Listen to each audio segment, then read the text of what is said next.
Muslims have gone, unfortunately, astray. They have distanced themselves from the Quran and from the Sunnah, and they've adopted all different types of forms of communication with people not in line with the Quran and with the Sunnah.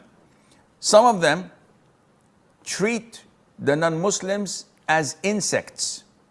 They despise them, they resent them, they maybe beat them up, maybe curse them, maybe are abusive physically and verbally. And some of them think that I can shed blood, I can kill, I can take their wealth, I can do whatever I want with. They're non-Muslims, they're nothing. Like those terrorists we sometimes hear about who do heinous things and pretend as if it is part of Islam, not knowing that these guys do not relate to Islam at all, even if they claim that they're Muslims. These hounds of hell are the worst underneath the skies, as the Prophet described them, alayhi salatu wasalam. Hounds of hell. They're the worst underneath the heavens.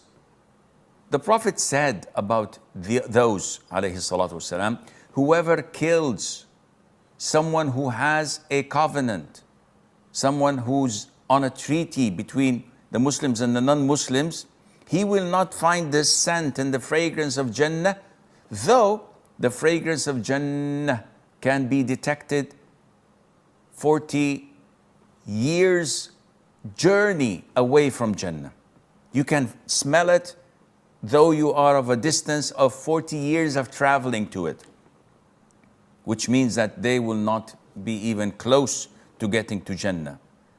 On the other flip of the coin, or the side of the coin, you find people, Muslims, who are so humiliated and looked down upon by the disbelievers, by the non-Muslims, because they are just on their stomachs for them to walk over their backs.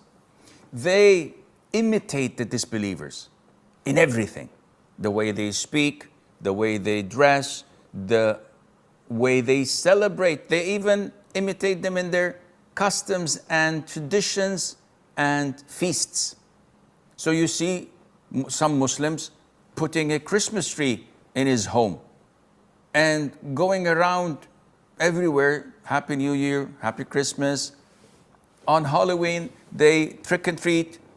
On Valentine's Day, they send red roses and the like, everything.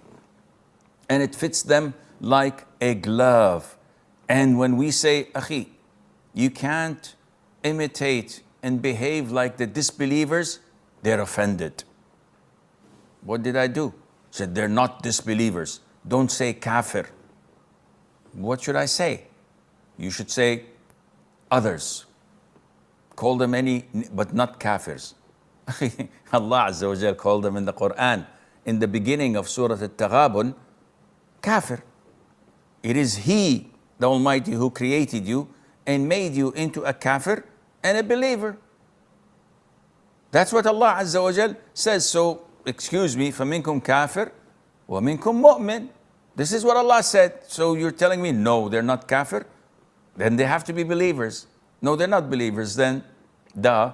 So this is a problem with such a segment of the Muslims who had gone against the Quran that says, oh, you who believe, do not take the Jews and the Christians as allies, as confidants. And they went totally against this and took them as their best buddies and friends. Yes, it is true. Our religion is a religion of peace and tolerance.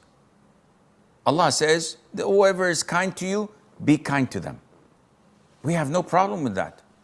Those who are kind to us, we're kind to them, but without crossing the line.